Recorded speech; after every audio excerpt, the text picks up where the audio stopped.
Então, a primeira vez que nós, principalmente pessoas do nosso tempo e da onde nós estamos, da nossa cultura, nós entramos em contato com o ícone pela primeira vez, e aí ele nos ele nos ele nos é diferente. Ele nos é diferente. Nós temos uma experiência que é diferente da experiência que nós temos com a arte mais condicionada a nós. E é interessante porque nós vamos vendo a história da igreja e existe uma preferência pelos ícones, principalmente no início da história da igreja. E essa preferência se dá não por uma limitação técnica ou qualquer coisa assim, porque herdando, né, tendo pessoas que herdaram uma herança grega, nós vemos que o ser humano já conseguia produzir arte com uma outra estética, com uma estética mais que nos é mais comum. Mas aí escolheu-se fazer de outra forma. E a gente pode entender o porquê disso. Para isso a gente precisa entender um pouco o conceito da arte. E aqui eu vou definir a arte de uma forma um pouco mais ampla do que o conceito que nós imaginamos, um conceito um pouco mais estrito. Aqui vai ser um pouco mais abrangente. Então aqui nós vamos entender a arte não como meramente uma expressão de alguém, no caso o artista, mas senão a expressão de formas verdadeiras que o artista torna visível na matéria através do exercício dessa sua profissão. E aí vai variar de acordo com cada arte. E os clássicos, né, que tinham uma noção mais abrangente de arte, eles dizem que para que algo se expresse de maneira adequada, deve vir do interior do ser humano e deve ser movido por sua forma. E aqui a forma ela vai ter dois sentidos. E nesses dois sentidos existe uma relação. Estabelece-se uma relação. Então você tem uma forma anterior ao objeto, vamos dizer assim, e uma forma posterior ao objeto. E aí nesse caso, né, no segundo caso, numa forma posterior ao objeto, a relação é com aquilo que a matéria informa. Mas aí no primeiro caso é uma relação com a ideia efetivamente explicada. Lembra de como eu já contei, né? Que quando você cria algo, uma cadeira, por exemplo, a cadeira ela passa a existir primeiro de forma imaterial, para depois ela existir de forma material. Porque você imagina, você concebe a cadeira primeiro na sua imaginação, no seu interior, e aí você materializa aquilo. Então existem formas que ditam o que é a cadeira para você no seu interior, então elas são imateriais. E a partir do momento que você concebe na matéria a cadeira, e aí sim você vai ter essas formas materiais, né, de altura, peso, enfim.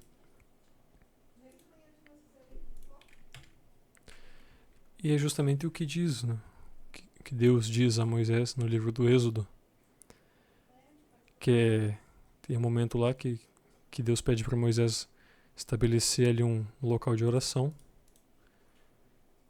E aí Deus diz, toma sentido e faze conforme o modelo que te foi mostrado sobre o monte. E aqui sobre o monte justamente porque Moisés ele vai até um local mais alto, ele se eleva, e ali Deus revela a ele algo. E veja como é interessante que no Antigo Testamento Deus pede, né? Deus conversa com as pessoas e ele pede coisas e ele sempre frisa que a pessoa faça a coisa necessariamente como ele disse, porque isso tem um motivo. Então já aqui nós percebemos essa prioridade, né? Essa hierarquia das coisas, de buscar do alto aquilo que é inspirado ao ser humano por Deus, para então que você realize as suas obras.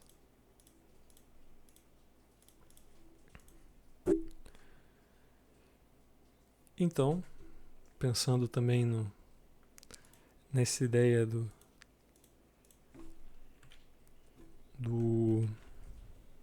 da representação, da iconografia, justamente você pode ter aquela questão da adoração indevida, não é?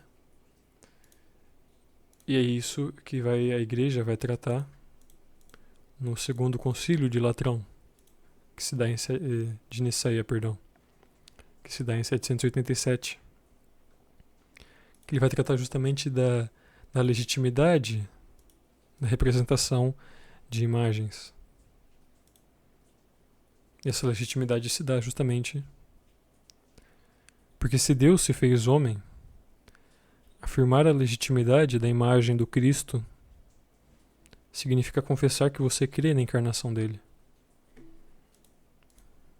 Porque, obviamente, antes da encarnação do próprio Cristo, do próprio Deus, aí sim você poderia levantar alguma discussão acerca de como representar Deus de forma material. Mas aí Cristo vem, se encarna, e aí você tem o Deus representado fisicamente, de forma material. E aqui o que São Paulo diz, justamente, ele é a imagem do Deus invisível, primogênito de toda criatura. E nesse concílio também, no segundo concílio de Niceia, se estabelece justamente a diferença entre uma beleza espiritual e uma beleza sensível, que não era separável até antes disso. Na tradição grega, necessariamente algo belo material era belo espiritualmente. Mas aí nós percebemos que não é bem assim. Existe nas palavras dos padres do concílio, que existe uma beleza feia, que ela afeta os sentidos, mas carece de uma dimensão transcendental. É, por exemplo, um caso assim óbvio, né? É da mulher que sabe que é bela fisicamente e se utiliza disso para se aproveitar das pessoas, dos homens, enfim, tudo mais. Então não existe um diálogo entre uma beleza sensível e uma beleza espiritual. Da mesma forma, por exemplo, a representação do inferno, por exemplo. Você representa o inferno e o que você vê ali é horrendo. Você tem obras que retratam o inferno, ou você vê nas catedrais, né, góticas, você tem a figura das gárgulas e tudo mais. São coisas terríveis.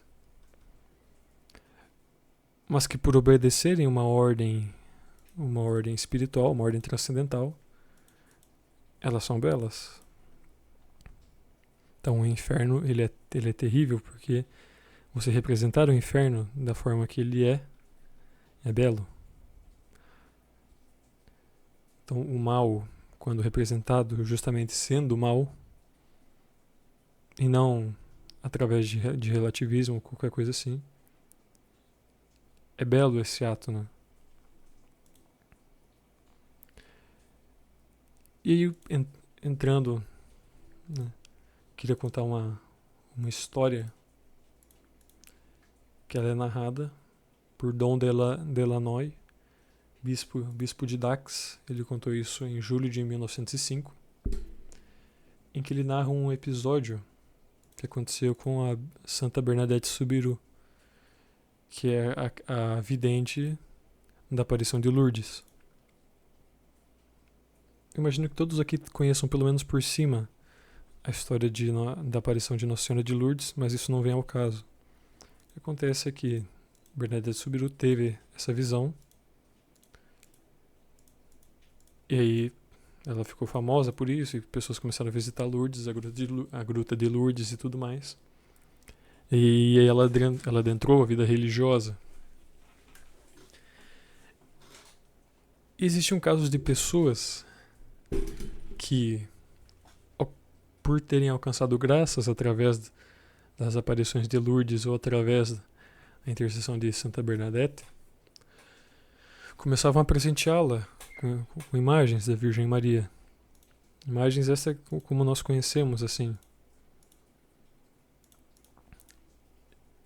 Só que aí ela recebia tantas e tantas imagens que chegou um momento que ela começou a guardar tudo dentro do armário da clausura dela.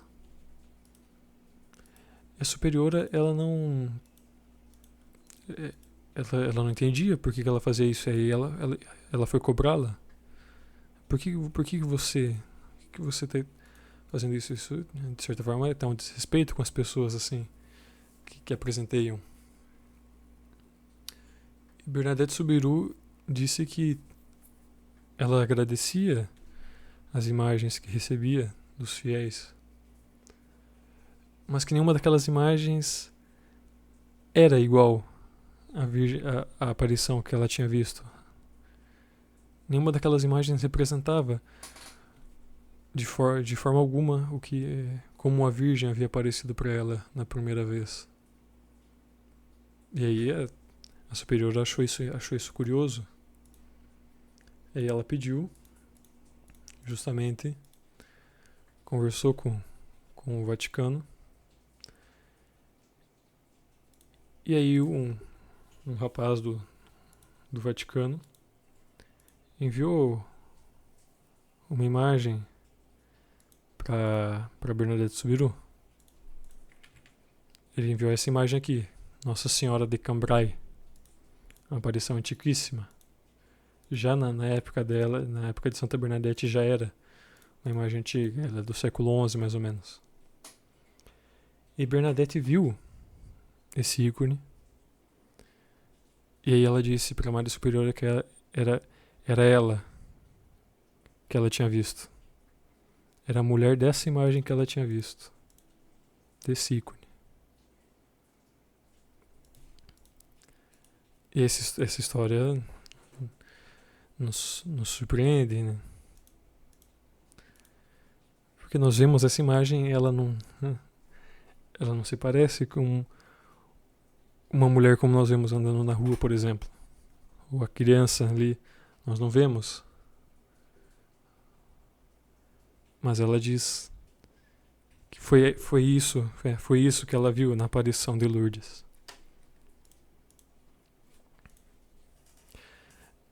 E aí esse Dom Delanoy, esse bispo, narrando essa história, ele levanta a pergunta: como que ela reconheceu então Maria na aparição?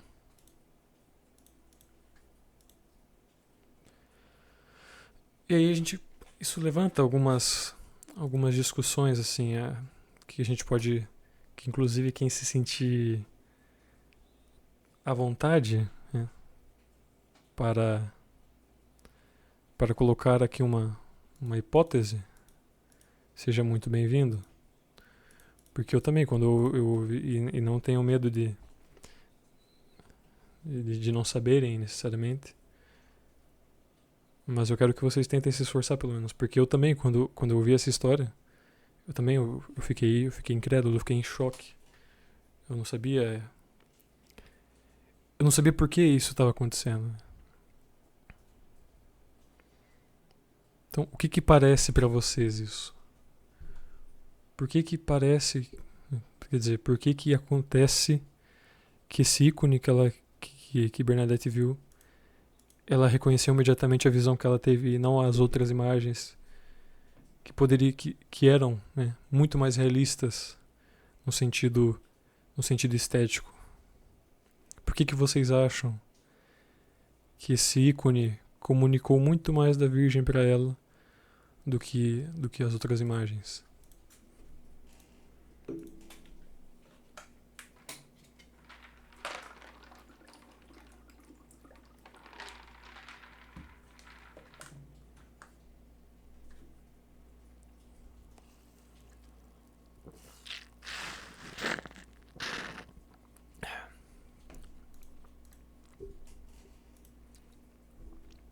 O que acontece aqui? Não, tudo bem, pode pensar. Mas e também, a qualquer momento que vocês quiserem falar, sintam-se à vontade. Mas o que acontece aqui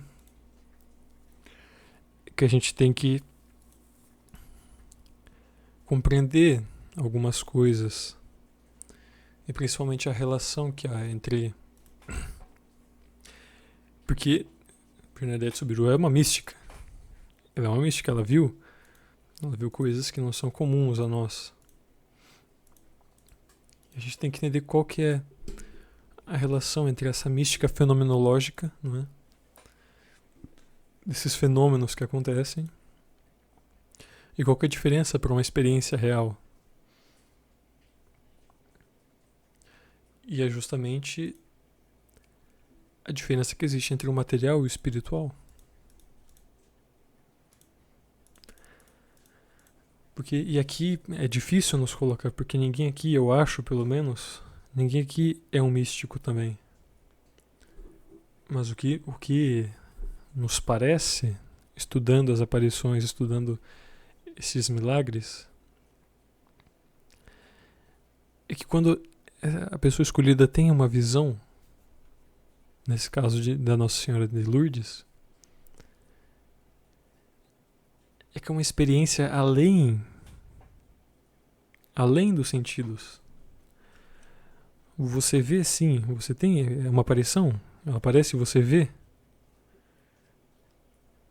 mas pelo simples fato de você ver, e em muitos casos outras pessoas estarem junto contigo e não verem, quer dizer que nós estamos tratando de uma outra visão, literalmente falando.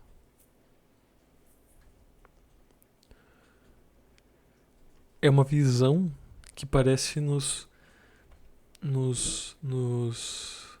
que parece promover uma noção de verticalidade. Então nós não olhamos mais, não se olha mais horizontalmente, não é? Olhando os cantos de um lado para o outro, olhando para o horizonte, mas parece que nós começamos a olhar de uma forma vertical.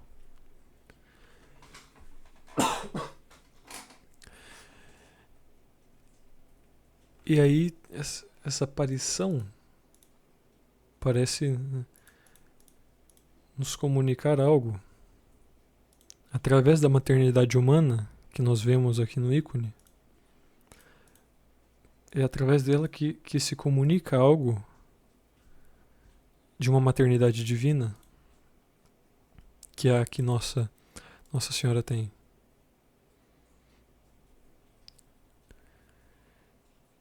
Então, sem dúvidas, eu imagino que depois dessa experiência mística que Santa Bernadette teve, parece que ela mudou a forma de ver o mundo, não é? Na verdade, tenho certeza disso.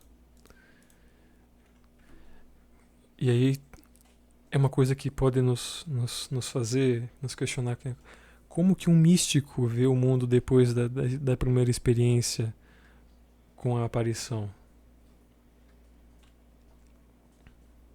Bom, não sei como é a visão após. Mas se Bernadette vê um ícone e aquilo diz mais sobre Maria, sobre a Virgem Maria, do que uma imagem esculpida, então quer dizer que algo aqui não acontece de outra forma, não acontece em uma outra representação. E justamente a gente entra na discussão que muito se pautou durante, principalmente o final da Idade Média,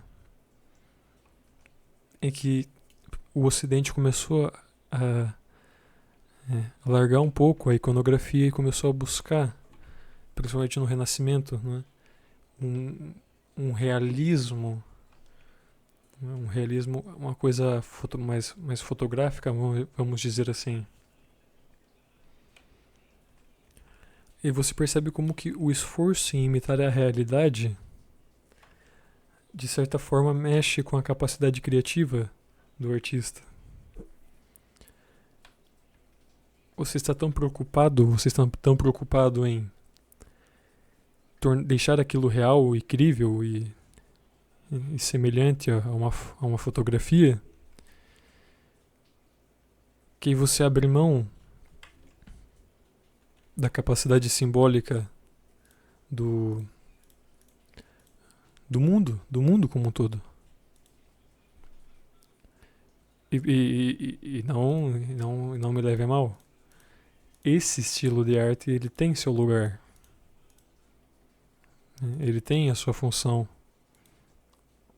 Mas que pro caso que nós estamos tratando aqui, que é dessa união para com Deus, dessa oração, esse lugar de oração, parece que o ícone nos é mais recomendado. Isso, e nós vamos entender ainda mais o porquê disso.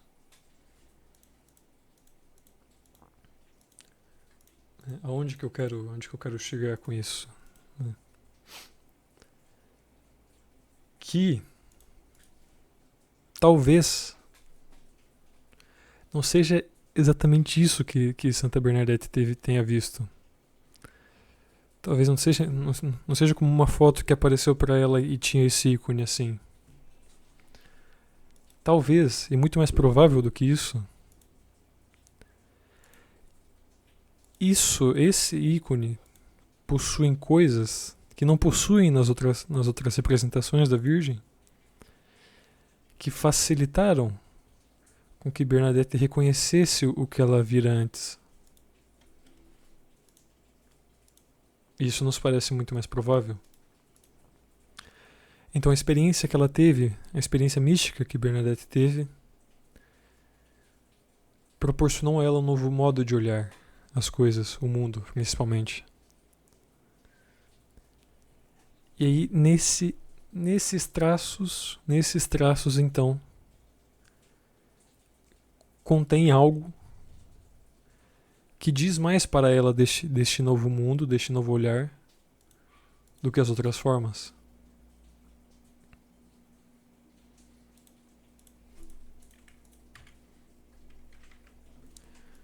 Trouxe aqui alguns outros exemplos de ícones.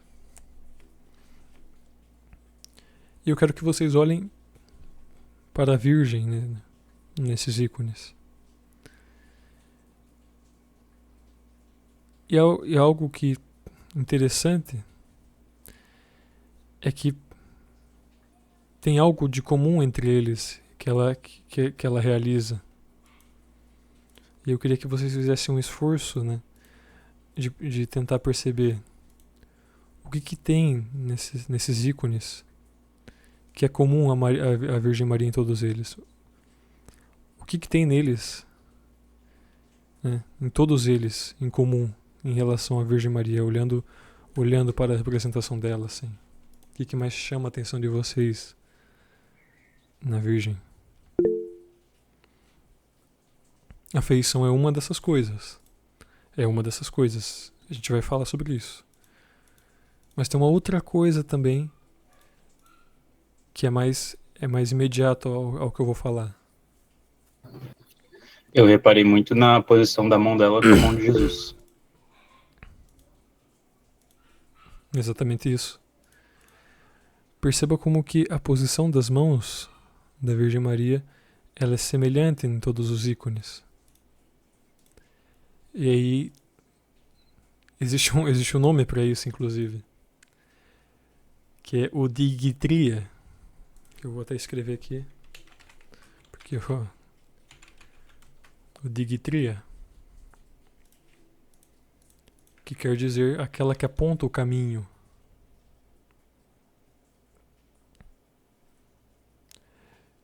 o ícone, nós olhamos pro ícone e as mãos, né, parece que ela segura, não é, o menino. E aí depois a gente vai fazer uma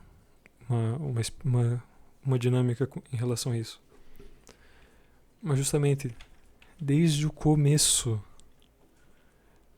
do cristianismo, e no começo é o começo mesmo, São Lucas, o apóstolo, ele escolhe representar a Virgem através desse jeito.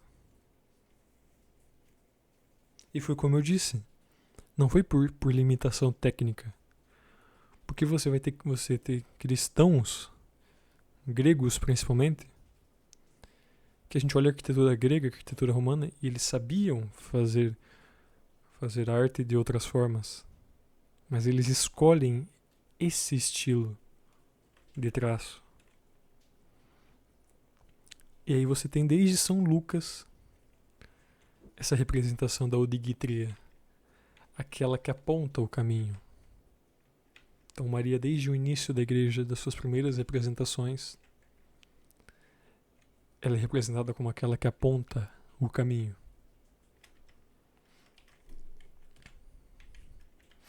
E aí agora sim, esse ícone aqui alguns de vocês devem conhecer, que é o ícone de Nossa Senhora do Perpétuo Socorro, né? E aqui eu não quero me abster muito na análise desse ícone, porque no próximo encontro nós vamos só analisar ícones.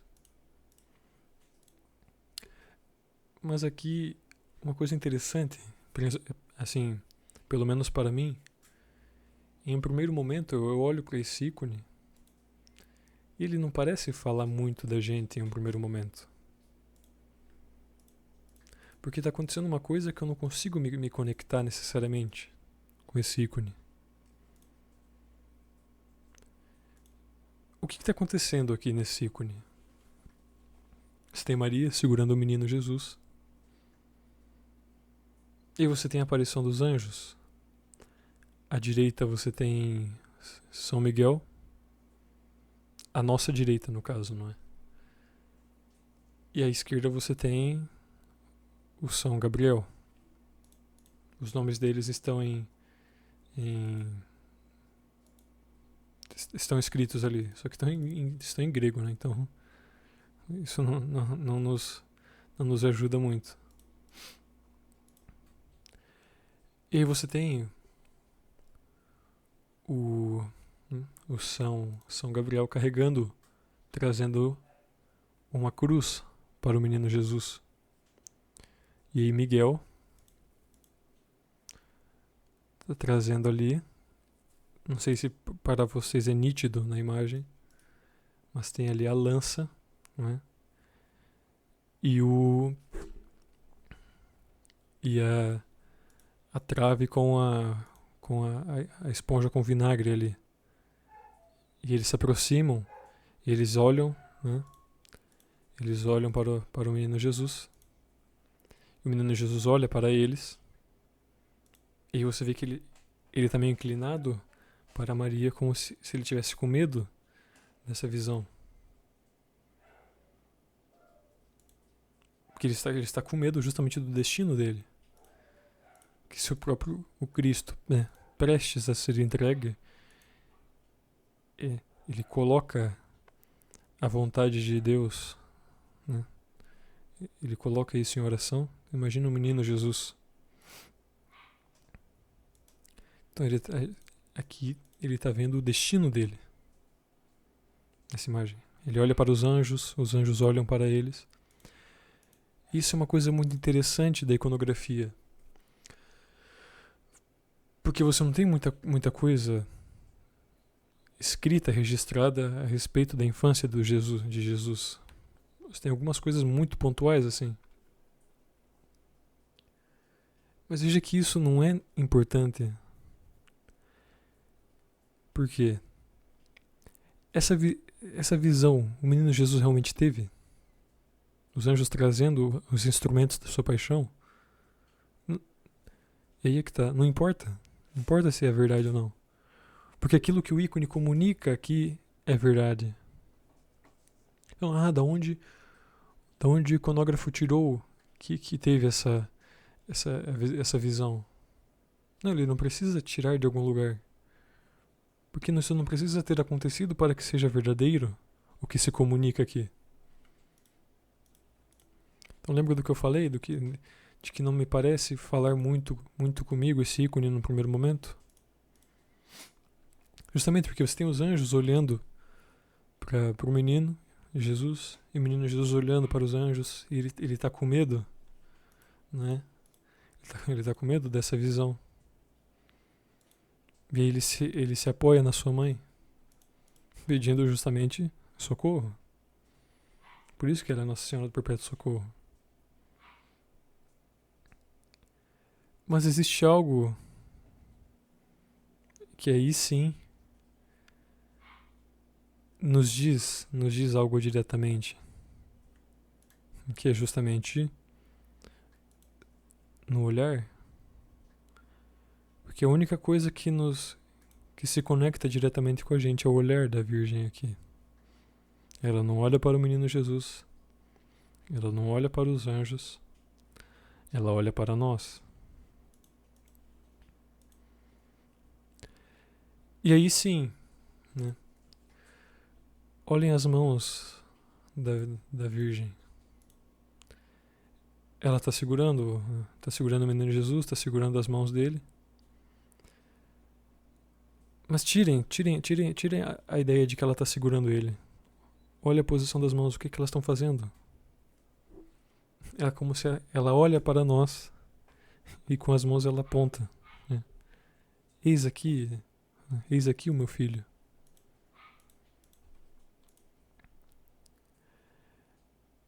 E você olha para as mãos, e como eu disse, eu não quero me prender muito a analisar tudo isso, porque nós faremos isso posteriormente. Mas você olha para as mãos do Cristo, e ele está segurando a mão da mãe dele. Mas se você tira também a mão de Maria, você vê uma posição das mãos do Cristo que ela é muito semelhante à posição da imposição, a imposição de mãos. O que isso nos quer dizer? Que eu vou fazer uma pausa para o meu tererê. Alguém quer fazer algum comentário em relação a isso?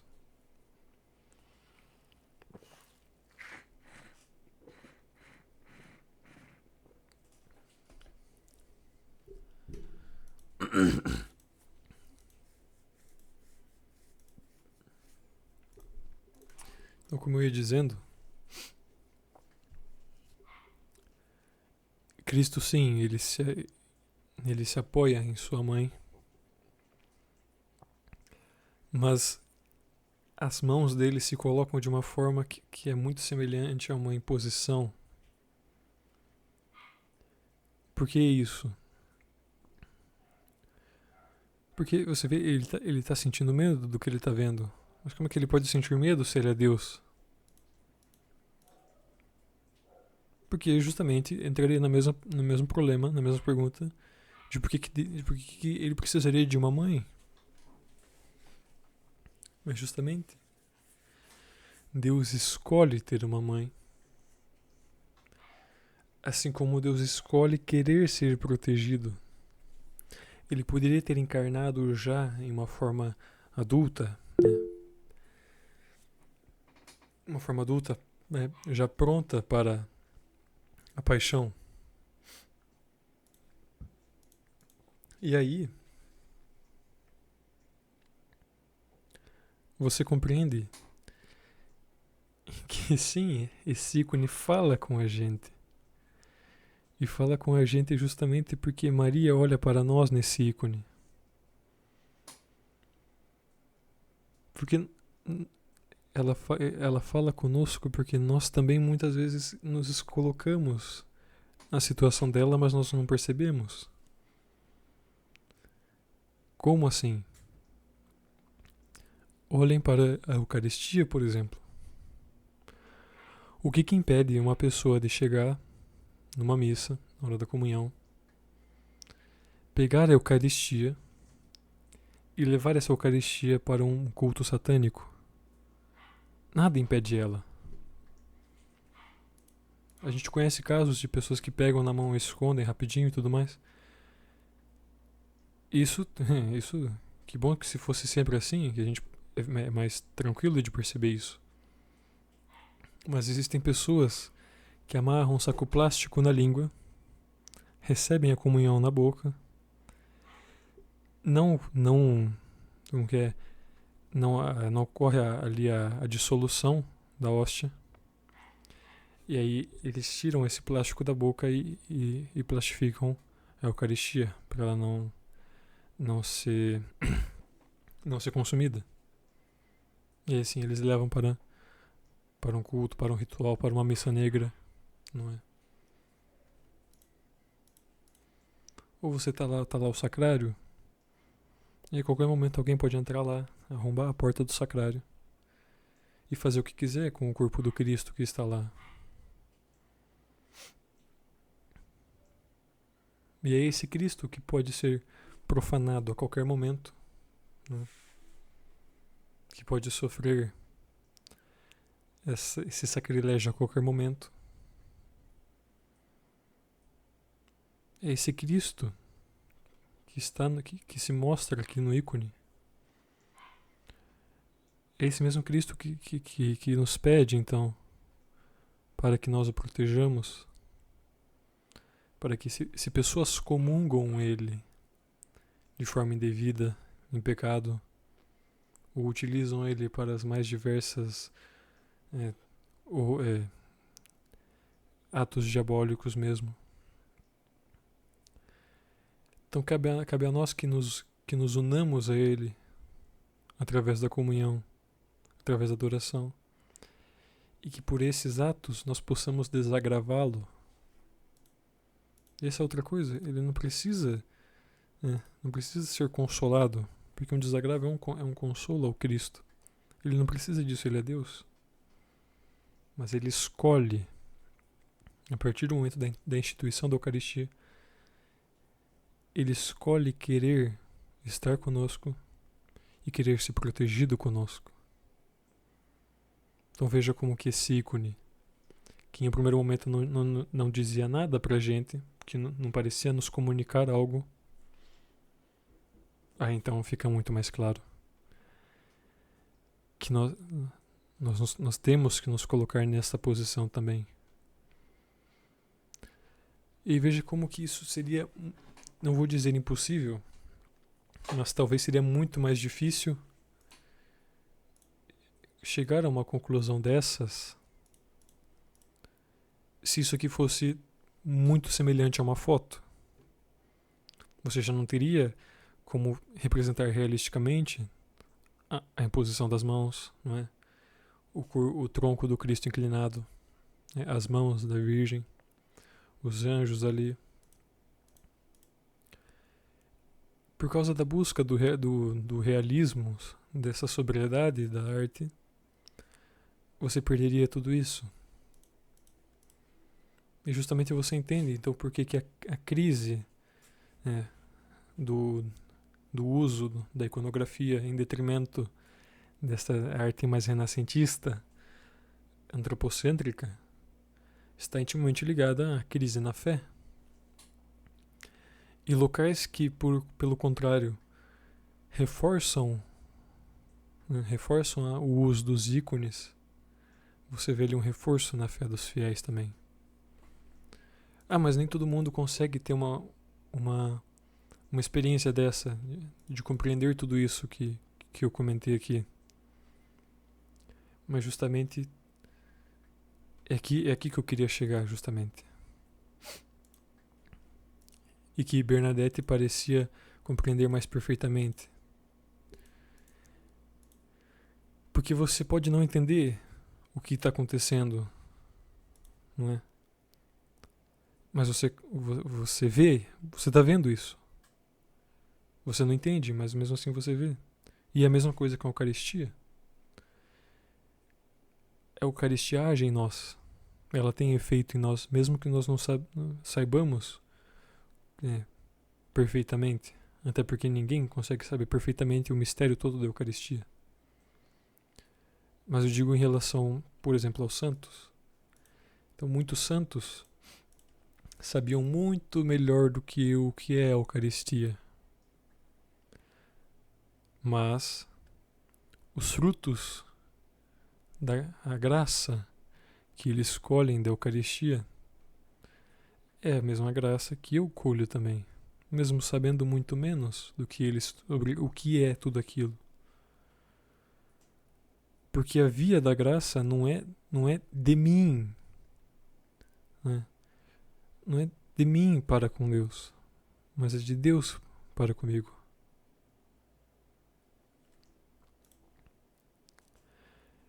E aí você tem esse ícone de Nossa Senhora de Lourdes, não é? E aí você tem esse outro ícone que possui uma história muito interessante por trás. Não esse ícone necessariamente, mas perceba que existe uma coisa aqui que está nesse ícone, né? Um objeto que não possuía, que não estava antes no outro ícone. Vocês imaginam qual objeto que seja? Que está nesse ícone, mas não estava no outro? Coroa? Justamente a coroa. E essa é uma história muito interessante, que vai nos revelar muita coisa sobre a iconografia. Essas coroas foram colocadas posteriormente.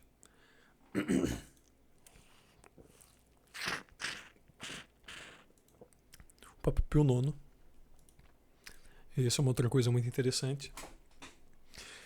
Que a maior fonte de milagres na nossa fé são as relíquias.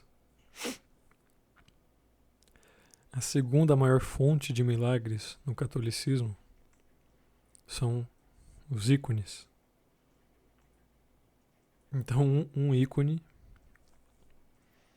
algo, e aqui é interessante que o verbo usado para descrever a feitura de um ícone é escrever. Então, ícones não são desenhados, mas são escritos. Isso é uma outra coisa muito importante. Você tem um ícone escrito por um ser humano normal, como a gente. E aí, algo nisso promove ao ser humano a mesma graça que as relíquias dos santos. Então, essas formas são ordenadas de tal forma que acontece alguma coisa, que a graça de Deus age nos fiéis da mesma forma que ela age através do corpo e sangue de Cristo, por exemplo. Que a Eucaristia promove milagres. E os ícones também. Em menos frequência e em menor grau, vamos dizer assim. Mas possuem milagres também. Então, Papa Pio IX, ele pediu para que pegassem esse ícone de Nossa Senhora do Perpétuo Socorro e aí coroassem a Virgem Maria e o menino Jesus.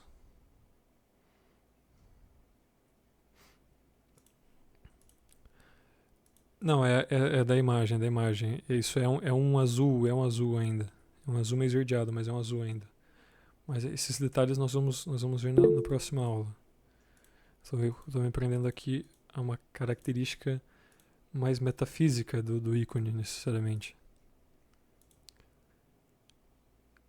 E aí, o Papa Pio IX então pede para que se escreva um ícone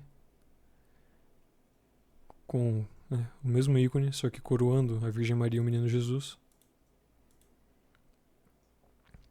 E o motivo é para agradecer a Virgem Maria e o Menino Jesus e a Jesus pelas graças alcançadas através do ícone.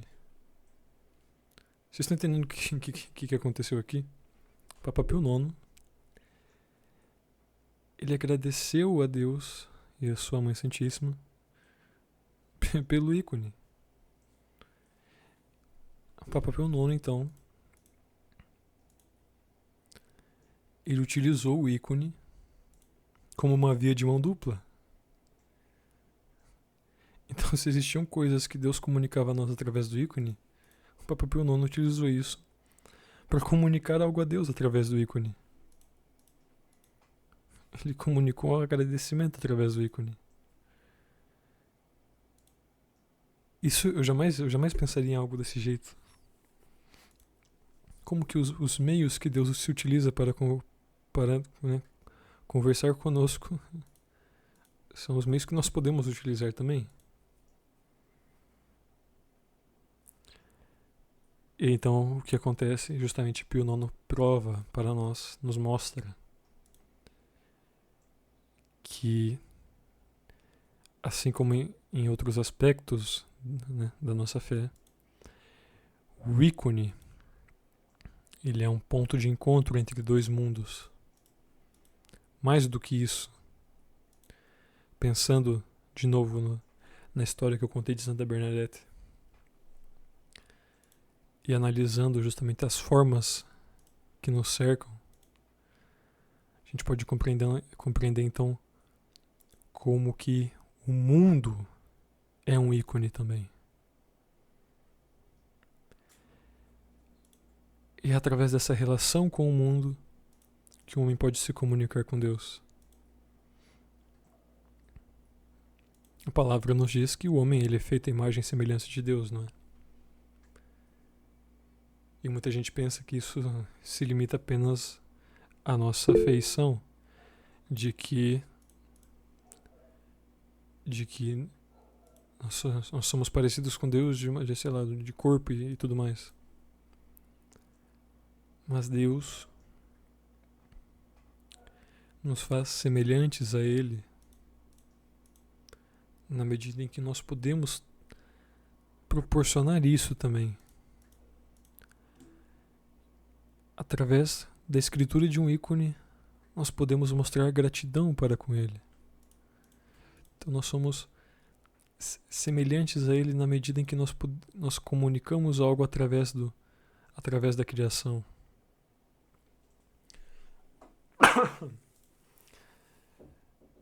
Deus ama, o Deus Pai ama seu Filho. E aí o homem, sendo a imagem e semelhança de Deus, ele promove então, ele concede à Virgem Maria a graça de conceber Jesus. E então Maria, amando o seu Filho, a semelhança de Deus, que também ama o seu Filho. Nós amamos, Deus nos permite amar a Ele como Pai, assim como Jesus o ama como Pai. Então essa já nos parece um sentido muito mais profundo da imagem e semelhança de Deus.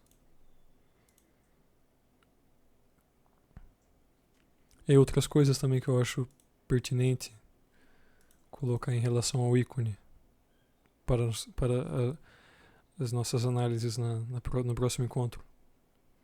Primeiro é a questão, e aqui é uma parte mais técnica, obviamente, não é toda essa parte reflexiva que eu fiz aqui. Então, primeiro em relação ao volume.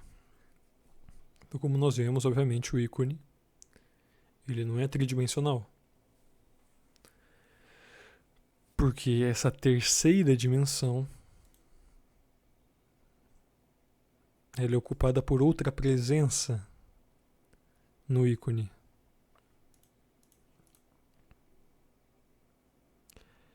E eu acho muito interessante, por exemplo, um diretor que eu aprecio muito, um diretor russo chamado Andrei Tarkovsky, que ele comenta como que ele era ortodoxo e ele reza para os ícones e ele vê o cinema como que uma graça divina na medida em que o cinema ele proporciona uma terceira dimensão ao ícone, que é o tempo. Então, Tarkovsky via no cinema esses mesmos mistérios da iconografia, e que essa terceira dimensão seria justamente o tempo. Então, como que o cinema ele é profundo a partir justamente dessa relação que existe no mundo.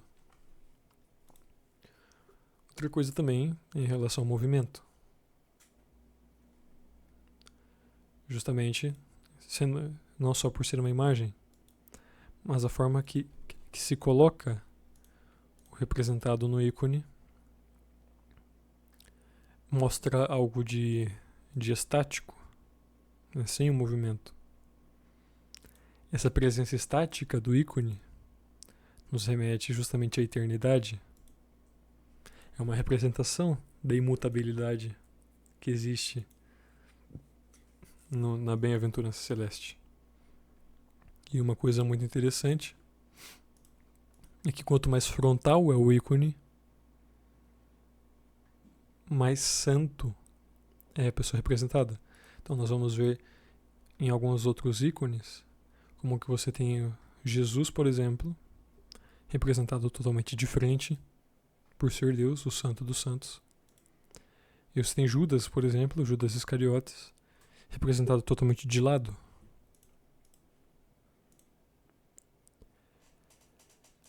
E aí você vai ver também em relação a movimento. Então, se tem uma pessoa correndo no ícone e uma pessoa parada, existe uma diferença ali de grau de santidade entre elas. E essa imobilidade no ícone seria como que uma transcrição visual do silêncio.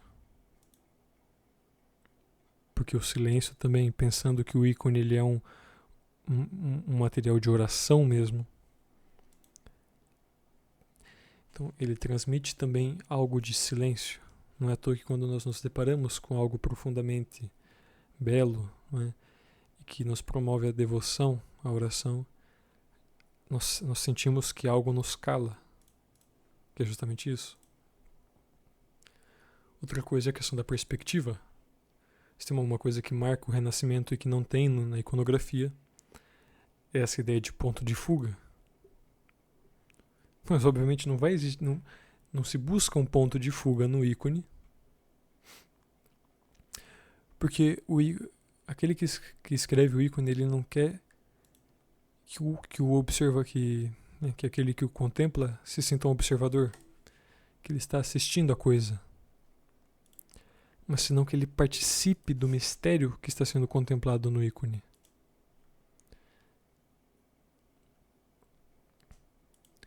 E justo pensando nisso também, você vê, por exemplo, como que não tem sombra.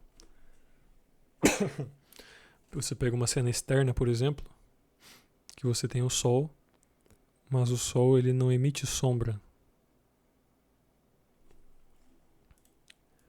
Justamente porque a ausência da sombra revela o que há de mais forte no caráter temático da iconografia, que é essa ideia do reino de Deus. Então é um ícone, aquilo que está representado no ícone, então se entende que faz parte da bem-aventurança celeste. É o santo, é Deus, é os anjos. Então eles já estão ali presentes nessa Jerusalém celeste, e onde não há sombra, apenas luz. E isso é reforçado também com a questão do ouro. Então o que há de diferença entre luz e tudo mais em um ícone é mais entre a diferença dos materiais e aí o uso do ouro, principalmente na hora de confeccionar as auréolas que circundam a cabeça dos representados. Outra coisa também é a arquitetura, que nós vamos ver em alguns outros ícones e que aparece nos vídeos que eu mandei no grupo do Querigma. A gente olha a anatomia do ícone e a gente sabe que não é a intenção do iconógrafo representar a anatomia humana de forma totalmente precisa, mas ela não é estranha. Ela não é realista, mas não é estranha. Já no ícone, a arquitetura do local é muitas vezes estranha. Você tem portas e janelas representadas de forma não convencional. Elas têm tamanhos que não condizem com o resto do ícone, e às vezes estão em posições que não condizem também com o resto do ícone. Mas justamente o ícone ele não precisa do edifício, porque o ícone não acontece no edifício, dentro de um local, mas diante dele. Porque ele está intimamente ligado a esse mistério da encarnação. Porque o Verbo se encarna, Deus se encarna, Deus se mostra a nós na matéria. E quando ele faz isso, ele não faz isso dentro de um interior. Não é? Porque nenhuma hospedaria aceitou a família de Nazaré. Mas senão que ele nasce numa manjedoura, ele nasce num espaço aberto, diante de edifícios. E é diante desses edifícios, então, que ele se encarna. Não bastasse isso, na paixão do Cristo, ele é crucificado fora das fronteiras de Jerusalém, fora dos muros. Ele é crucificado diante dos edifícios e não dentro deles. Então você entende como que os prédios, a arquitetura presente nos ícones, muitas vezes está em relação a Jerusalém, está em relação a uma cidade, está em relação à nossa alma. Esse é outro ponto a se atentar também, que nós vamos ver no próximo encontro.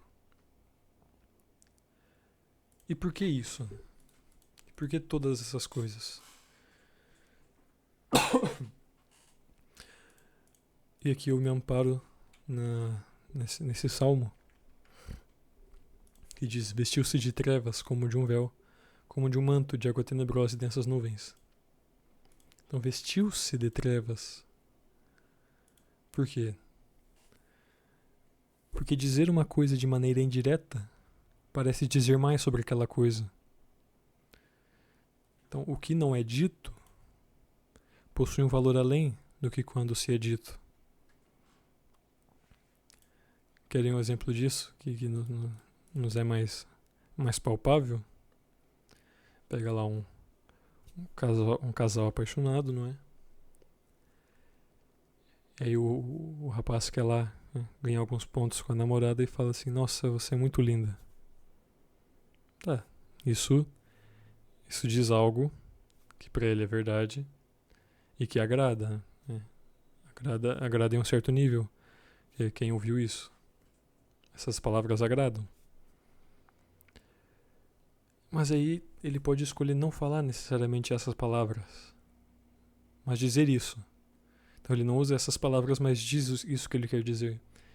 E ele vai lá e fala: nossa, mas as estrelas no céu, as águas que correm, né, nos rios, nossa, a chuva que cai, a neve que se forma sobre as montanhas, né, tudo isso é insignificante perante vós e não sei o que. Veja que ele não falou diretamente o que ele queria, mas que justamente por não falar aquilo, por se utilizar de outras coisas, parece comunicar mais do que antes. Então, quando se diz algo indiretamente, você consegue dizer algo do indizível, mas mantendo o seu silêncio. E que eu estou falando de dizer e do silêncio, mas isso não se restringe apenas à audição. Mas dizer no sentido, pode ser no sentido visual também, no sentido, em diversos sentidos. E aqui é justamente onde cai por terra aquela noção do iconoclasmo, que é essa heresia que se pregou muito no início da igreja e que foi continuada pelos protestantes, na ideia de que uma representação leva a uma idolatria ou coisa assim.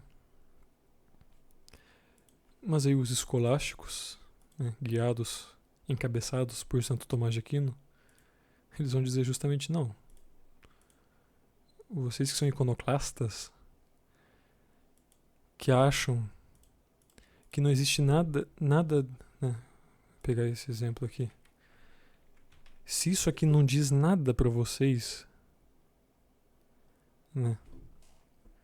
Então, vocês que são os verdadeiros idólatras. Porque se não há espaço para Cristo aqui, o que há então? E você tem um termo chamado hipóstase, que tem essa estase, né? Que é essa substância, e que ela está abaixo, não é? Então, o que quer dizer? Isso é uma representação do Cristo e da Virgem Santíssima. Não é propriamente o Cristo e propriamente, substancialmente, a Virgem Santíssima. Mas através dessa representação, dessas formas, dessas cores, de tudo que é utilizado, a substância deles se faz presente de alguma forma. Então é por isso que você vê essas formas e você consegue denotar a figura do menino Jesus e da Virgem Maria. Assim como você pode pegar uma figura totalmente diferente disso, totalmente diferente em forma, em cor, né, em estrutura, em tudo, e você ainda pode reconhecer que aquilo é o Cristo, que aquilo é a Virgem Maria. Pega o exemplo, né, da Virgem de Guadalupe. Essa é uma coisa. Qual era a verdadeira cor de Maria? Isso não importa.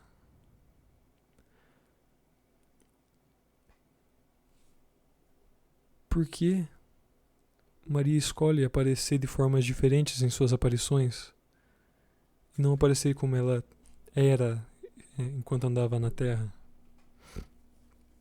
Por que Nossa Senhora de Akita, que apareceu no Japão, tinha traços japoneses? Nossa Senhora de Guadalupe aparece para os índios mexicanos e tinha características, traços indígenas. E ela mesma ela escolhe, porque é a aparição dela, ela que se faz aparecer daquele jeito. Ela escolhe aparecer daquele jeito. De pensar, não, é para se conectar com o local, com a cultura. Mas você olha a Nossa Senhora de Quiverro, na África. Ela é branca.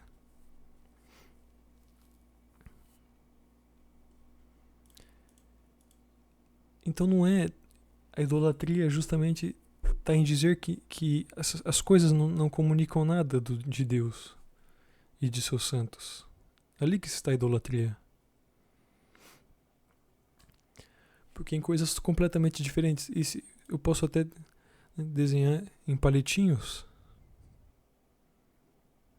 Mas se tiver alguma coisa ali, pode existir algo nesses palitinhos que vai me fazer falar, e não, isso aqui é a representação do Cristo.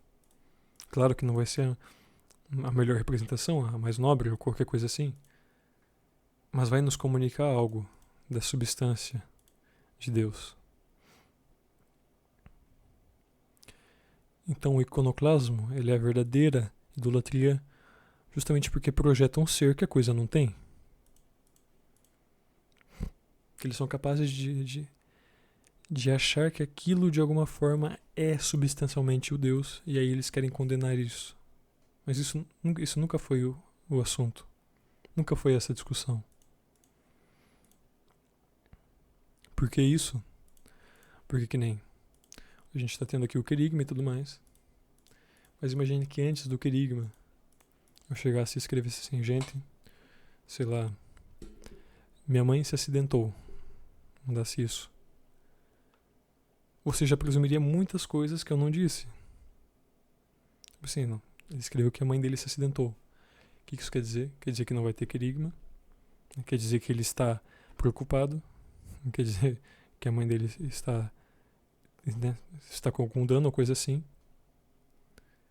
Olha quantas coisas são ditas e que nós percebemos através de coisas que eu não disse nada disso, mas aparece isso para vocês. Esse é o sentido sentido mais profundo do ícone. E é por isso que é importante a iconografia. Porque você pode não saber interpretar nada do que está aqui, né? Compreender quais eram as intenções do artista. E o segredo, tem coisas aqui que o artista não tinha em mente quando escreveu esse ícone. E que acontece. Essa é a beleza do ícone. E isso é porque o ícone deve nos ser guardados, nos ser preservados, e que nós devemos perpetuar ainda mais a tradição da iconografia. Porque eles nos dizem algo que nós não compreendemos completamente. E que por realizar milagres, quase tanto quanto as relíquias, então quer dizer que é um sinal de Deus que a gente está no caminho certo.